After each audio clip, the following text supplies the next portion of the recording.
بسم اللہ الرحمن الرحیم۔ السلام علیکم، آپ دیکھ رہے ہیں الف نیوز اور میں ہوں آپ کے ساتھ ماجد علی۔ شامل کرتے ہیں پاکستان اور دنیا بھر سے breaking news head lines. Norway میں امریکی سفارت خانے پر دھماکہ، جنگ کا دائرہ یورپ تک پھیلنے کا خدشہ۔ ناروے کے دارالحکومت اوسلو میں امریکی سفارت خانے کے قریب ایک زوردار دھماکہ ہوا، جس کے بعد علاقے کو فوری طور پر گھیرے میں لے لیا گیا۔ مقامی پولیس کے مطابق دھماکے کی اطلاع رات تقریباً 1 بجے موصول ہوئی اور فوراً سیکیورٹی آپریشن شروع کر دیا گیا۔ ابتدائی معلومات کے مطابق سفارت خانے کی عمارت کو معمولی نقصان پہنچا، لیکن کسی جانی نقصان کی اطلاع نہیں ملی۔ پولیس اور سیکیورٹی ادارے اس بات کی تحقیقات کر رہے ہیں کہ دھماکہ کس نوعیت کا تھا اور اس میں کون ملوث ہو سکتا ہے۔ ابھی تک کسی گروہ یا ملک نے اس حملے کی ذمہ داری قبول نہیں کی، تاہم عالمی میڈیا میں انگلیاں ایران کی طرف اٹھ رہی ہیں، کیونکہ خطے میں ایران اور امریکہ کے درمیان شدید کشیدگی جاری ہے۔ تجزیہ کاروں کا کہنا ہے کہ اگر سفارت خانوں کو نشانہ بنانے کا سلسلہ بڑھا تو یہ تنازع مشرق وسطیٰ سے نکل کر یورپ تک پھیل سکتا ہے۔ اسی خدشے کے باعث دنیا بھر میں امریکی سفارت خانوں کی سیکیورٹی مزید سخت کرنے کی تیاریاں شروع ہو گئی ہیں۔ تیل کی تنصیبات پر حملے، عالمی توانائی بحران کے خطرات بڑھ گئے۔ مشرق وسطیٰ میں جاری جنگ کے دوران تیل کی ریفائنریوں اور ذخیرہ گاہوں کو نشانہ بنانے کا سلسلہ تیز ہو گیا ہے۔ اطلاعات کے مطابق ایران اور اسرائیل دونوں اطراف سے توانائی کے اہم مراکز پر حملے کیے گئے ہیں۔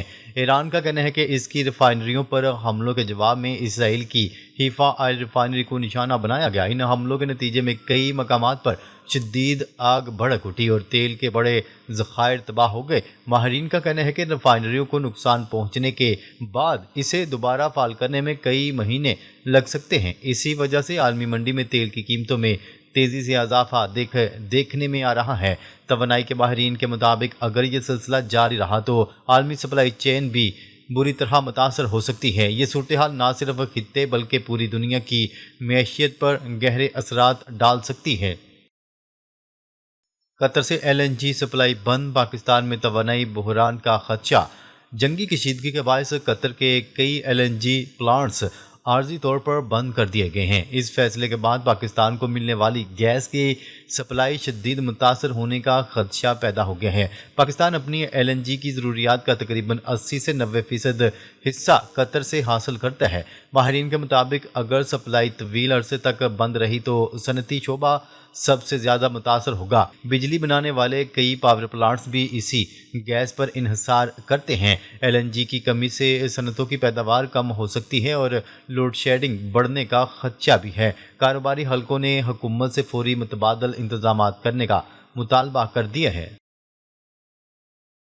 خلیجی ممالک میں پانی کے پلانٹس خطرے میں، کروڑوں افراد متاثر ہونے کا خدشہ۔ مشرق وسطیٰ میں ایک نیا اور خطرناک خدشہ سامنے آیا ہے، جس میں پانی صاف کرنے والے پلانٹس کو نشانہ بنانے کا امکان ظاہر کیا جا رہا ہے۔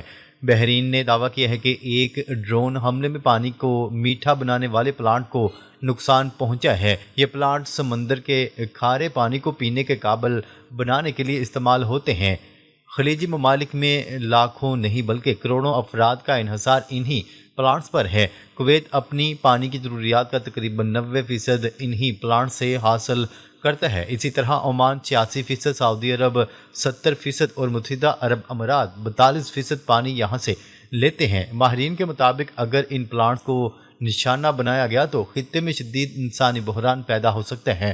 پانی کی قلت لاکھوں لوگوں کی زندگیوں کو خطرے میں ڈال سکتی ہے اور بڑے پیمانے پر ہجرت بھی شروع ہو سکتی ہے۔ ایران کا امریکی فوجیوں کی گرفتاری کا دعویٰ، واشنگٹن نے سختی سے تردید کر دی۔ ایران کی قومی سلامتی کونسل کے سربراہ علی لاریجانی نے دعویٰ کیا ہے کہ کئی امریکی فوجی ایرانی فورسز کے ہاتھوں گرفتار ہو چکے ہیں۔ انہوں نے کہا ہے کہ امریکہ ان کی گرفتاریوں کو چھپانے کے لیے انہیں جنگ میں ہلاک قرار دے رہا ہے۔ یہ دعویٰ سامنے آنے کے بعد عالمی سطح پر شدید بحث شروع ہو گئی، تاہم امریکی سینٹرل کمانڈ نے فوری رد عمل دیتے ہوئے ان دعووں کو مکمل طور پر جھوٹ قرار دیا ہے۔ امریکی فوجی ترجمان کے مطابق ایران جنگی پروپیگنڈے کے ذریعے دنیا کو گمراہ کرنے کی کوشش کر رہا ہے۔ ماہرین کا کہنا ہے کہ اگر واقعی فوجی گرفتار ہوئے ہیں تو ان کی تصاویر یا ویڈیو جلد سامنے آ سکتی ہیں۔ ایسا ہونے کی صورت میں یہ امریکہ کے لیے سفارتی طور پر بہت بڑی شرمندگی ثابت ہو سکتا ہے۔ ایران کے میزائل حملے کے بعد امریکی نقصانات پر سوالات، سوشل میڈیا ویڈیوز نے بحث چھیڑ دی۔ سوشل میڈیا پر گردش کرنے والی چند ویڈیوز میں ایسے مناظر دیکھے جا رہے ہیں جن میں مبینہ طور پر امریکی فوجی ایرانی میزائل حملوں کے بعد ہونے والی تباہی کو ریکارڈ کرتے نظر آتے ہیں۔ ان ویڈیوز کے بعد مختلف حلقوں میں یہ سوال اٹھ رہا ہے کہ اصل نقصانات کتنے ہوئے ہیں اور سرکاری بیانات حقیقت کے کتنے قریب ہیں۔ بعض تجزیہ کاروں کا کہنا ہے کہ جنگ کے دوران اکثر دونوں فریقین معلومات کو محدود یا اپنے موقف کے مطابق پیش کرتے ہیں، اسی لیے ایسے دعووں کی آزاد ذرائع سے تصدیق کرنا ہمیشہ مشکل ہوتا ہے۔ امریکی حکام کا کہنا ہے کہ سوشل میڈیا پر آنے والی بہت سی ویڈیو سیاق و سباق سے ہٹ کر بھی پیش کی جاتی ہیں، جبکہ ایرانی ذرائع بڑے پیمانے پر نقصانات کا دعویٰ کر رہے ہیں۔ اسی صورتحال میں حقیقت تک پہنچنے کے لیے غیر جانبدار تحقیقات اور سیٹلائٹ شواہد کو اہم سمجھا جا رہا ہے۔ فی الحال دونوں جانب سے بیانات اور دعووں کا سلسلہ جاری ہے۔ امریکی فوجیوں کی ہلاکت کے دعوے، سرکاری اعداد و شمار اور الزامات میں تضاد۔ ایران کی جانب سے دعویٰ کیا جا رہا ہے کہ اس نے حملوں میں بڑی تعداد میں امریکی فوجیوں کو نشانہ بنایا۔ ایرانی بیانات میں بعض اوقات سینکڑوں ہلاکتوں تک کے دعوے بھی سامنے آ رہے ہیں۔ دوسری جانب امریکی حکام نے ان دعووں کو سختی سے مسترد کرتے ہوئے کہا کہ یہ جنگی پروپیگنڈے کا حصہ ہے۔ امریکہ کے مطابق ہلاکتوں کے حوالے سے سرکاری اعداد و شمار بہت محدود ہیں اور صورتحال کو بڑھا چڑھا کر پیش کیا جا رہا ہے۔ جنگ کے دوران اکثر دونوں فریقین اپنے نقصانات کم اور مخالف کے نقصانات زیادہ دکھاتے ہیں۔ اسی وجہ سے آزاد ذرائع سے تصدیق نہ ہونے تک کسی بھی دعوے کو حتمی نہیں سمجھا جاتا۔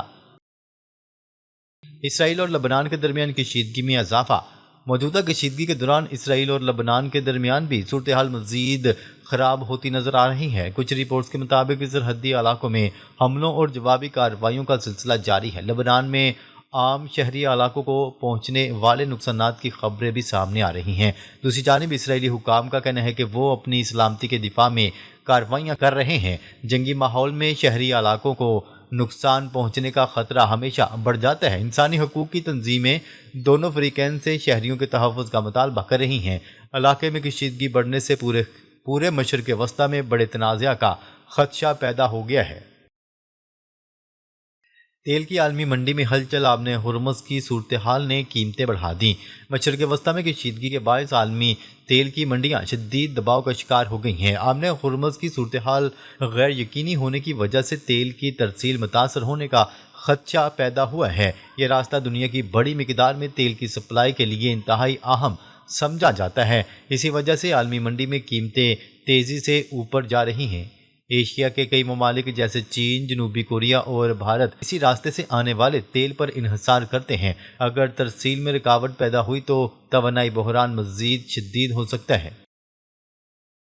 ڈونلڈ ٹرمپ کا سخت موقف، ایران کو مکمل تباہ کرنے کی دھمکی۔ ڈونلڈ ٹرمپ نے کہا ہے کہ جنگ ہفتوں یا مہینوں تک جاری رہ سکتی ہے۔ امریکہ اسرائیل کو ہزاروں بم دے رہا ہے۔ ڈونلڈ ٹرمپ نے ایران کے نئے صدر کو تبدیل کرنے کی بات کی ہے۔ ایران کا کہنا ہے کہ وہ 6 ماہ تک لڑ سکتا ہے۔ عمان سمیت ممالک جنگ ختم کروانے کے لیے سرگرم ہیں۔ امریکہ کے اتحادی پیچھے ہٹ رہے ہیں۔ حزب اللہ نے بھی اسرائیل پر ڈرون اور راکٹوں سے حملے تیز کر دیے ہیں۔ یہ جنگ اب علاقائی المیہ کی شکل اختیار کر چکی ہے۔ خلیج عمان میں امریکہ کی بڑی کارروائی، چینی جاسوسی بحری جہاز پکڑ لیا۔ ایران کو ریئل ٹائم انٹیلیجنس فراہم کر رہا تھا۔ ایران نے خلیج عمان میں چین کے جدید جاسوسی بحری جہاز لیاؤ وانگ 1 کو پکڑ لیا ہے۔ یہ جہاز ایران کو امریکہ اور اسرائیل کے بحری بیڑوں کی ریئل ٹائم معلومات فراہم کر رہا تھا۔ امریکی حکام کا دعویٰ ہے کہ اس جہاز نے ایرانی میزائلوں اور ڈرونز کو درست ہدف بنانے میں مدد دی۔ چین نے اس کارروائی کی شدید مذمت کی ہے۔ یہ واقعہ چین اور امریکہ کے درمیان براہ راست ٹکراؤ کا خطرہ بڑھا رہا ہے۔ ایران کے حملے میں غیر معمولی درستگی کی وجہ اب واضح ہو رہی ہے۔ روس بھی ایران کو انٹیلیجنس دے رہا ہے۔ یہ جاسوسی جہاز کی گرفتاری اب جنگ کو نئی پیچیدگی دے رہی ہے۔